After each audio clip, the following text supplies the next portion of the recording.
Salut les gars, j'espère que tout le monde va bien. Je viens un petit peu aux nouvelles, comme d'hab, hein, de l'avancement de ce projet, parce qu'il y a eu pas mal de trucs entre temps, depuis que j'ai pas filmé. Petit passage pour dire un grand merci à toi Alexandre, tu vas te reconnaître, parce qu'en fait c'est grâce à toi que j'ai su purger correctement le niveau, pas le niveau d'huile, mais plutôt le moteur, parce qu'en fait quand j'avais monté ce moteur là, chose que je ne savais pas, il fallait monter de l'huile dans la pompe. C'est chose que je n'ai pas fait parce que les autres moteurs que j'ai déjà montés, ils s'amorçaient tout seuls. Et là, en fait, il fallait mettre de l'huile. J'ai mis à peu près 1,5 litre parce qu'il m'a dit de le faire, parce que j'arrivais pas à purger le moteur. Et du coup, j'ai tout de suite pensé que j'ai mal monté une pièce ou une connerie du genre. Et finalement, non, c'était tout bête. Il fallait juste remplir la pompe, le faire aller sous le démarreur. Et voilà quoi, le tout s'amorce. Et surtout le circuit bien fermé. Vu que moi j'avais prévu une arrivée d'huile pour le turbo qui n'est pas encore montée parce que j'ai pas encore mon collecteur. Donc voilà les gars, comme ça vous savez, si un jour vous montez un bloc, mettez toujours de l'huile dans la pompe à huile. Et n'espérez pas que sous le coup de démarreur, vous allez toujours pouvoir purger. Encore une fois, il y a certains moteurs, ça marche. Mais ici apparemment sous le 2JZ non, ça ne marche pas. Du moins, tout au moins je précise, parce que là c'est pas la pompe à huile d'origine que j'ai, c'est la pompe à huile PHR. Donc voilà, comme ça vous savez. Bon allez les gars, on va rentrer tout de suite dans le sujet. Qu'est-ce qu'on a fait entre temps? Allez, c'est parti. Donc depuis le réservoir, si on se rappelle bien de la dernière fois, j'ai la première pompe qui est arrivée, que j'ai déjà installée hors caméra. Je vais vous montrer comment moi je monte ces durites là. Je pense que ça peut être un petit peu utile pour certains qui savent pas. J'ai pas d'étau, j'ai ma petite technique quoi. Normalement ce serait bien si j'aurais un étau, mais bon voilà, on fait comme ça. Donc pompe 350 litres. Il y a juste ça ici. Je pense que je vais mettre un coude à 40 degrés, comme ça force moins sur la durite, parce que ça j'aime pas trop. Voilà. Qui va vers le Y. J'ai reçu la deuxième pompe que je vais l'installer ici et à partir de là ça rejoint vers le Y et puis ça part vers le moteur. Du moteur de la rampe ça va vers la régulateur de pression et ça revient directement dans le réservoir. Donc là on voit bien que la descente est beaucoup plus basse, donc voilà, par l'écoulement ça descend directement. Donc moi personnellement je vois pas dans mon cas à moi l'utilité d'un réservoir tampon, parce que d'une manière ou d'une autre ça descend quand même et ça va vers les pompes. Après peut-être ceux qui ont des pompes à l'intérieur, peut-être que pour eux oui, mais dans mon cas à moi, de toute façon dites-moi dans les commentaires ce que vous en pensez, mais moi personnellement je pense, peut-être je me trompe hein, que dans mon montage ici j'ai pas besoin d'un réservoir tampon. Donc ça c'est la deuxième pompe que j'ai reçue. 6 sondes EGT, comme ça je vais mettre une sonde EGT par cylindre. Ceux qui savent pourquoi est-ce que je veux mettre une seule EGT par cylindre, mettez-le moi en commentaire. On va voir si certains le savent. Je pense que certains le savent, mais pas tout le monde. Mais j'ai hâte de voir un peu les réponses que vous allez me donner.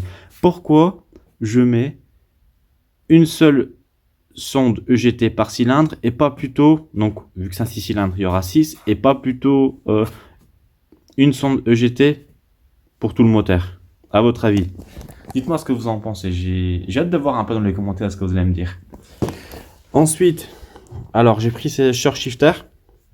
Ce qui est bien avec celui-là, c'est qu'il verrouille en fait, parce que bon il n'y en a pas beaucoup qui expliquent, tout au moins sur les sites internet on comprend pas trop. Donc je vais essayer de le caler avec mes pieds. Donc vous voyez là, bon, là ça ferait 3, 4, d'accord? Mais là c'est verrouillé, vous savez pas faire gauche-droit. Donc en fait il faut appuyer et là on s'est passé première, deuxième et dès que je relâche vous allez entendre un petit clac. Voilà. Donc là en fait c'est pour éviter de faire, on va dire fond de 3 Et au moment où vous voulez passer les 4, ben, vous allez peut-être passer la 2 et là, ben, il n'y a plus de moteur. Donc ce qui est bien avec ce système-là, c'est que vous pouvez faire que 3, 4 et si vous voulez passer la 5, pareil. Vous appuyez, tac, 5, 6. Voilà. Donc en gros, le système, c'est ça. Ça appuie, il y a un... Enfin, ici sur le bouton, ça appuie. Là, il y a un câble. On voit bien. Et ça vient... Enfin, je sais pas, ça, la caméra, c'est un peu difficile. Je vais essayer avec ma petite lanterne. Eh, attention, hein, j'ai investi. Hein. Je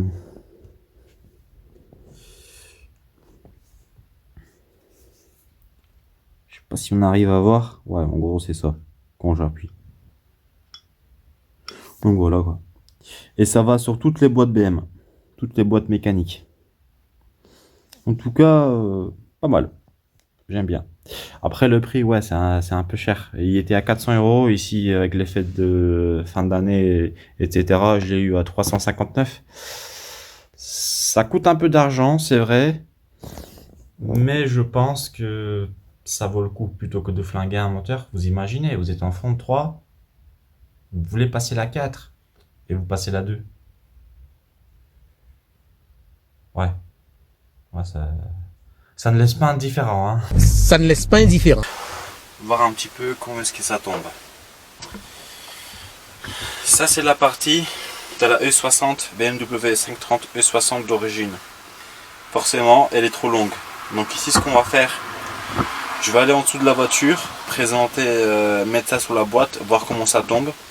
Ensuite pour moi prendre mes repères et savoir comment placer mon short shifter. Et je vois déjà qu'il y a déjà une partie ici où est-ce que tu avais le filetage pour le frein à main d'origine, et là ça va tomber pile poil bien pour le short shifter je pense. Et franchement c'est vraiment à croire que ça a été fait, cette voiture elle a été faite pour être modifiée. Il y a plein de trucs qui me sont tombés en face lors de la modification, comme un truc par exemple que j'ai pas dû modifier, c'est le tuyau qui va du émetteur d'embrayage vers le récepteur de la boîte BM. Bah, c'est le même filetage, la même longueur, le récepteur il tombe en face comme celui de l'RX8. Voilà, ça me fait un tuyau à moi à faire faire sur mesure, donc c'est nickel. Découper les tubes de la tringlerie. Si j'ai présenté en bas, on va voir qu'est-ce que ça donne, mais ça a l'air d'être bon. Au niveau du shifter, voilà ce que ça donne.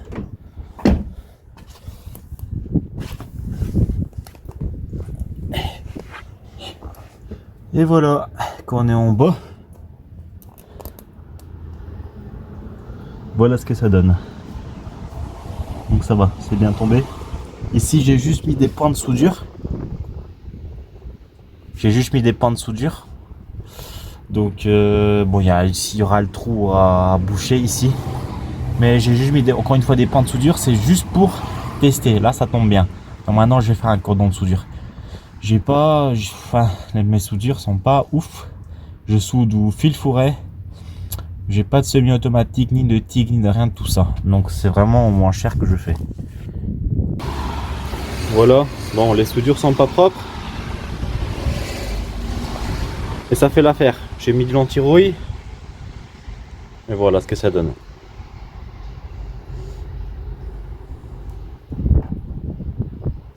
Donc la partie du bas, tringlerie, c'est fixé, mais pas la partie du haut.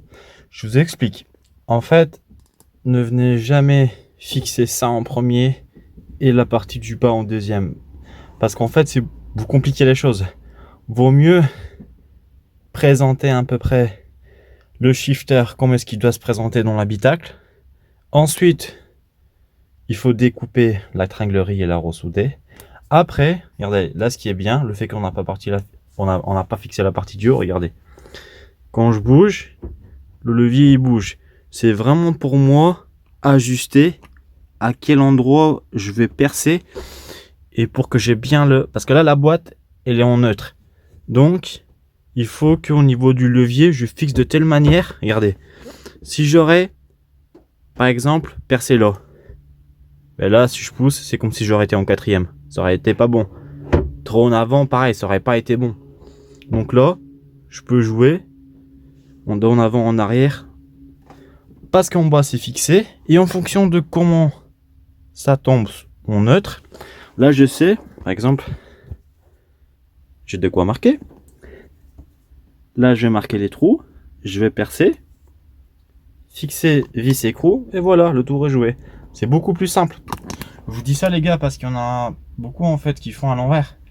Mais le souci c'est que si on fait à l'envers, donc c'est-à-dire fixer le shifter au châssis et après venir découper la tringlerie au millimètre près, c'est plus difficile. Après chacun fait comme il veut, mais ça c'est ma petite technique que j'ai découvert en même temps que vous. Je pense que c'est plus simple. Pourquoi ne pas faire simple? Après il y en a qui veulent faire compliqué, ça c'est autre chose. Et je pense que par après, pour faciliter les choses, bon, esthétiquement, ce sera moins beau, mais je pense que je vais faire un truc en alu. Je vais virer tout le tableau de bord. Parce que je me dis que quand cette voiture-là, ce sera que pour plaisir. Donc, si je sors et que si j'ai un problème, j'ai pas envie de payer une journée circuit et faire de la mécanique. S'il y a un problème, je veux que ça aille au plus vite. Donc, c'est pour ça que je préfère simplifier les choses au maximum. Bon, c'est vrai que pour l'esthétique, sans tableau de bord, c'est moins bien, mais ça c'est mon point de vue. Et là à l'arrière pareil, je pense que là je vais mettre un truc pour me protéger, comme ça en cas d'incendie je ne suis pas en contact avec la partie essence. Voilà une grande étape d'installer. Alors les vitesses passent, il y a juste une seule chose qui me plaît pas, et ça c'est pas dû à mon montage, c'est dû à la visserie qu'ils avaient fournie avec ces shifters. Je m'explique. Alors, première, appuie dessus. Deuxième, 3, 4, 5, 6 et la marche arrière. Voilà, donc nickel. Bon. Comme j'avais expliqué dans la présentation du shifter, le shifter, il est censé que faire 3, 4. Il n'est pas censé, là, par contre, il y a la 2 qui passe. Il n'est pas censé faire ça. Et pourquoi? La visserie qu'eux, ils avaient fournie, qu'ils avaient mis ici, attends, on voit pas là. Ouais, ici, elle est trop courte. Donc moi, j'ai dû trouver le bon pas de vis. Et ici, j'ai trouvé une plus longue. Et je vais mettre la longue, et avec celle-ci, ça va pouvoir verrouiller la première et la deuxième. Et vous voyez, là, quand j'appuie sur le bouton, enfin, je sais pas si on arrive à voir là, peut-être ici, là, vous voyez, ça déverrouille à ce niveau-là. Attendez, ouais, là, bon, là c'est mieux là avec le focus. Vous voyez, c'est déverrouille, et ça déverrouille la partie qui rentre, donc la vis. Mais encore une fois, le débattement, il était trop long. Donc il fallait une vis plus longue pour que le débattement soit plus court. Et là, ils n'ont pas mis ce qu'il faut. Bon, c'est pas grave. Mais bon, je m'attendais, pour un bazar qui coûte 400 balles, je m'attendais quand même qu'ils mettent les bonnes vis, quoi. Donc voilà les gars, la tringlerie, elle est installée. Maintenant, on va voir qu'est-ce que ça donne. Ici, donc voilà, j'ai soudé, j'ai remis en peinture, j'ai raccourci. Bon allez, passe la première, deuxième, troisième, quatrième, cinquième, sixième. Ok, marche arrière. Voilà, nickel. C'est bon. Donc voilà les gars, vous avez vu, les vitesses passent, il y a déjà ça de fait. Je suis content parce que je pensais que j'allais galérer. Mais c'est vrai que repérer ou couper ou ressouder, essayer de bien avoir la bonne inclinaison, c'est pas facile. Mais ça va, les vitesses passent. Le short shifter est installé. Les sécurités, elles sont bonnes. Donc là, je peux verrouiller la première, deuxième ainsi que la cinquième, sixième. Chose que je ne savais pas avec la visserie d'origine qu'ils avaient mis parce que elles étaient trop courtes, donc le débattement était trop long. Donc là, il faut des vis plus longs pour avoir un débattement plus court. Voilà. Je pense que je me suis fait comprendre. Sinon, et moi j'ai compris.